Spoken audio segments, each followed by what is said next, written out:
ไปไหนอะดิวไปที่ไหนก็ได้ที่ไม่ใช่ที่นี่อะผู้คนก็ครับแคบนี่ไม่ใช่ที่ของหลิว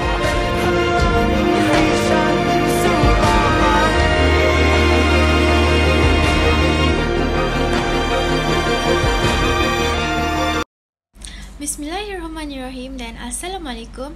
Kami dari kumpulan 3 akan membincangkan cabaran pada masa kini di dalam filem Due the Movie di bawah tajuk Fitrah, Hak Asasi dan Budaya.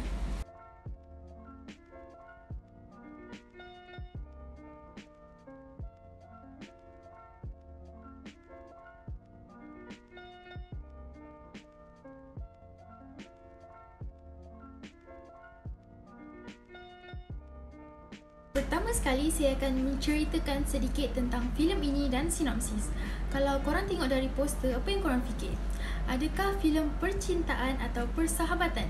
Filem ini adalah filem Thailand yang menitik beratkan elemen homofobik dan elemen LGBTQ.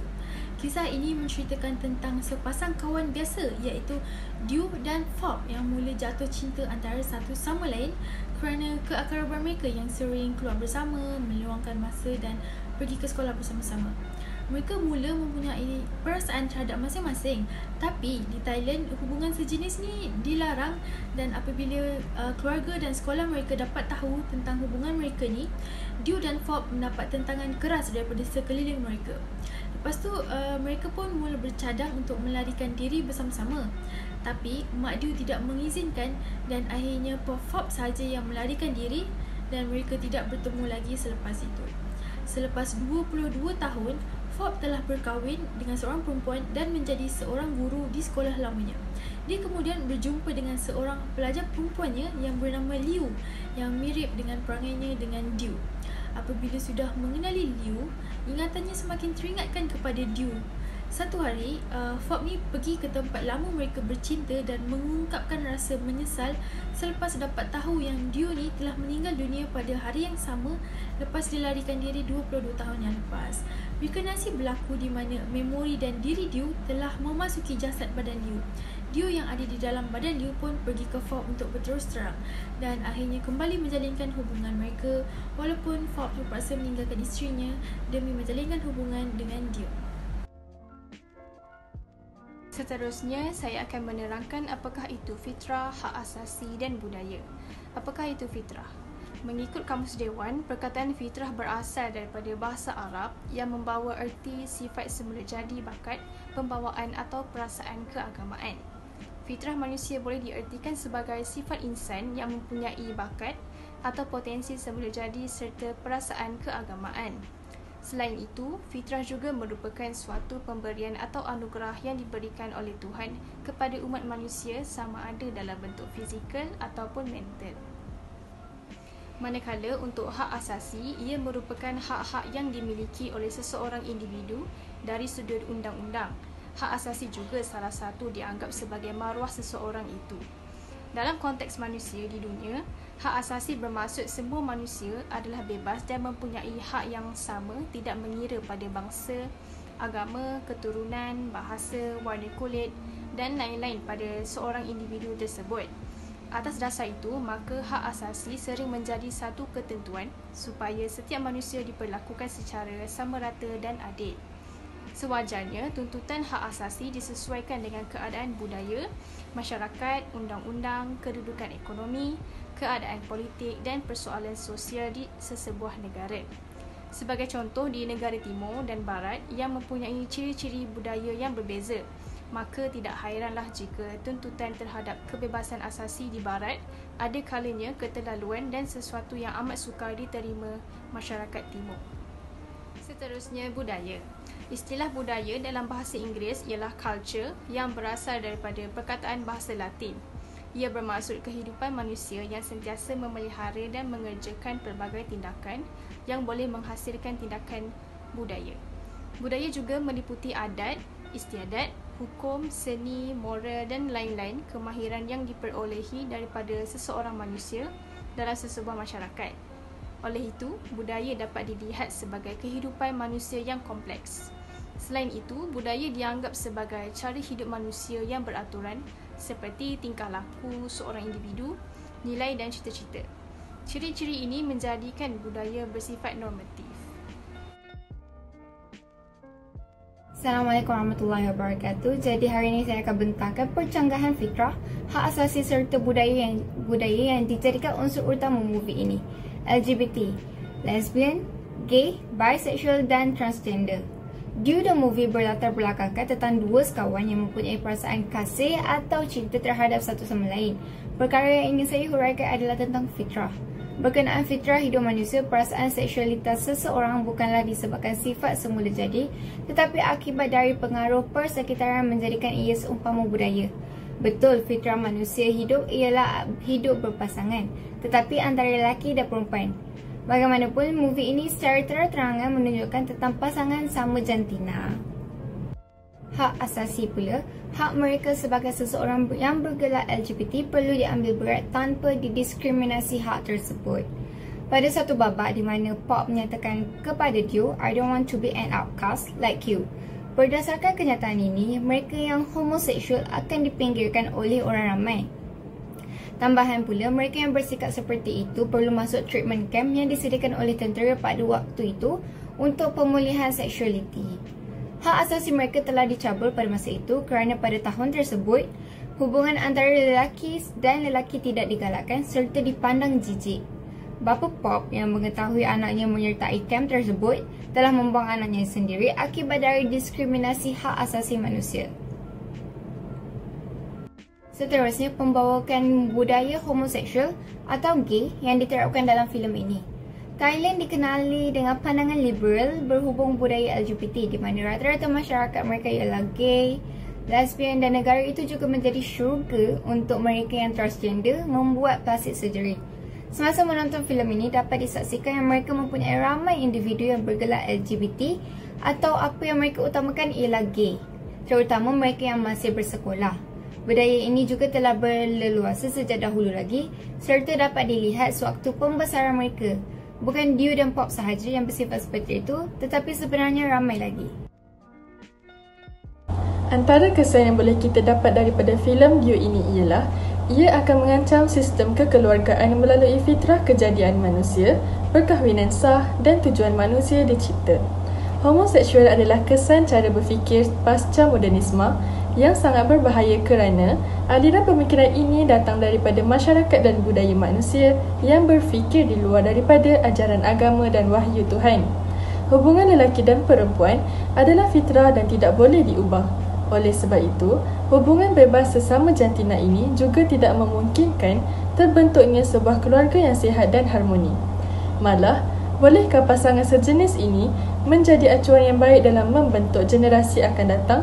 Sedangkan konsep perkahwinan merupakan suatu ibadat yang mengandungi hikmah yang besar sebagai saluran sah dan suci dalam mengembangkan zuriat keturunan. Yang kedua, tuntutan hak asasi manusia secara mutlak tanpa ikatan agama akan membawa kepada kehancuran seperti umat Nabi Lut AS yang mendatangi kaum lelaki sejenis akhirnya ditimpa bala bencana yang amat dahsyat akibat perbuatan mereka. Hal yang demikian, sebagai manusia yang bersifat makhluk kejadian Allah SWT, hak asasi manusia tidak bersifat mutlak. Hanya manusia yang tiada pegangan agama sahaja akan melaungkan hak asasi manusia secara mutlak tanpa mengaitkan dengan penciptanya Allah SWT. Oleh sebab itu, mereka yang menuntut hak untuk hubungan ganjil ini adalah kerana mereka tidak berfikir dengan panduan fitrah dan agama. Akhir sekali, ia akan menunjukkan pengaruh yang sangat negatif terhadap golongan belia seperti menjadi maknyah dan menjerumuskan diri dalam pelacuran demi memuaskan hawa nafsu mereka. Hal ini sangat membimbangkan kerana dengan adanya media sosial yang sangat aktif digunakan oleh generasi baharu, ia lebih mudah tersebar terutamanya memberi idea bahawa homoseksual itu tidak mengapa untuk diamalkan dengan alasan cinta terhadap seseorang dan tidak mengancam orang lain. LGBT jelas menunjukkan kesan dan pengaruh yang sangat negatif terhadap golongan belia di negara kita. Justru, perkara ini tidak boleh dipandang remeh oleh semua pihak agar golongan ini tidak terus memperlekehkan maruah agama dan negara kita. Pencegahan terhadap fitrah seseorang manusia akan memberi kesan yang buruk terhadap setiap individu. Oleh itu, terdapat beberapa langkah dalam mengatasi masalah pencegahan fitrah. Antara langkahnya ialah mempunyai asas agama yang kukuh, iaitu seperti mempelajari asas-asas agama melalui kitab-kitab agama seperti kitab fiqh, Al-Quran dan Al-Hadis bagi yang beragama Islam dan sebagainya. Dengan cara ini, anak-anak akan mempelajari asas-asas yang diperlukan untuk menjadi orang yang lebih berguna, malah mengikut jalan dan ajaran yang betul demi mengelakkan diri mereka dari melakukan perkara yang menyebabkan mereka lari dari fitrah asal yang ditetapkan sejak dari lahir lagi. Seterusnya, ibu bapa haruslah memantau anak-anak, memantau pergaulan anak-anak supaya mereka tidak memilih kawan yang salah dan mengikut budaya-budaya songsa. Kerana pada era moden ini, terdapat pelbagai trend yang menjadi ikutan ramai yang pada mulanya nampak biasa, namun pada penghujung hari boleh menyongsangkan anak-anak muda. Oleh itu, ibu bapa harus memberi pemantauan yang lebih efektif untuk memastikan anak-anak mereka sentiasa berada pada landasan yang betul dan tidak terikut-ikut akan pengaruh rakan-rakan yang tidak baik dalam masa yang sama, mengelakkan anak-anak daripada mengikut trend-trend baru yang diperkenalkan di negara-negara barat. Akhir sekali, masyarakat harus mengelak dari menyentuh isu-isu negatif. Masyarakat haruslah lebih bersikap positif dan tidak harus membuka isu-isu sensitif berkaitan jantina, bangsa dan agama. Kebanyakan kes percanggahan fitrah berpunca dari kecaman masyarakat itu sendiri. Masyarakat mempunyai komen-komen negatif menyebabkan individu yang terkesan secara langsung dan tidak langsung untuk berubah dan mengubah diri mereka daripada yang asal mengikut kebiasaan. Tegasnya, masyarakat haruslah lebih memberikan komen dan nasihat yang membina serta kritikan yang mudah diterima dan dipahami oleh semua untuk mengelakkan daripada berlakunya pencanggahan fitrah disebabkan isu-isu negatif yang dibangkitkan. Pengajaran yang kami peroleh dari topik yang diberikan dalam filem Due the Movie ini adalah perlakuan LGBT yang jelas dilarang oleh Islam dan juga agama-agama lain. Tetapi perlakuan LGBT ini masih mempunyai tentangan dengan hak asasi dan juga budaya. Sebagai contoh, dalam filem ini terdapat klip di mana budaya mereka tidak menyokong perlakuan homoseksual. ทางอำเภอจึงขอให้ทางโรงเรียนของเราจัดการอบรมให้กับนักเรียนที่มีพฤติกรรมเบี่ยงเบนทางเพศทางโรงเรียนได้จัดวิทยากรซึ่งมีทั้งจิตแพทย์และทหารดังนั้นจึงขอให้นักเรียนที่มีพฤติกรรมเบี่ยงเบนออกมาลงทะเบียน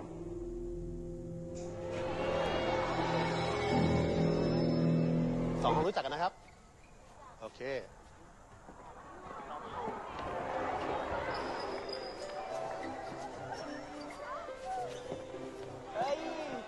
เดี๋ยวเราจะเข้าคู่กันนะวันนี้จับคู่ในลักษณะชายชายหญิงกับหญิงเพื่อไม่ให้ผิดผีกันตามประเพณีของบ้านเรานั่นเองพร้อมจับคู่ครับ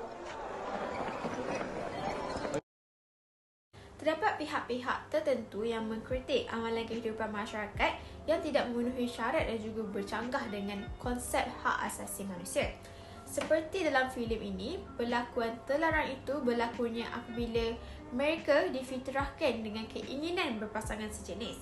Ini sama sekali menyebabkan perlakuan itu bercanggah dan tidak memenuhi konsep fitrah dan hak asasi manusia.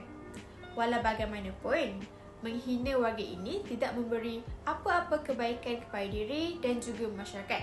Ini kerana perlakuan itu hanya dapat menjauhkan mereka daripada kita dan juga dapat menyukarkan lagi proses pemulihan. Oleh itu, kita perlulah mengambil inisiatif yang proaktif agar masalah ini dapat dibendung dengan lebih awal. Kesimpulannya, satu prinsip penting dalam pemahaman ini adalah hak asasi manusia yang diberikan oleh Tuhan kepada manusia ada batasannya dan manusia seharusnya memartabatkan kemuliaan diri agar dapat memberi kemanfaatan.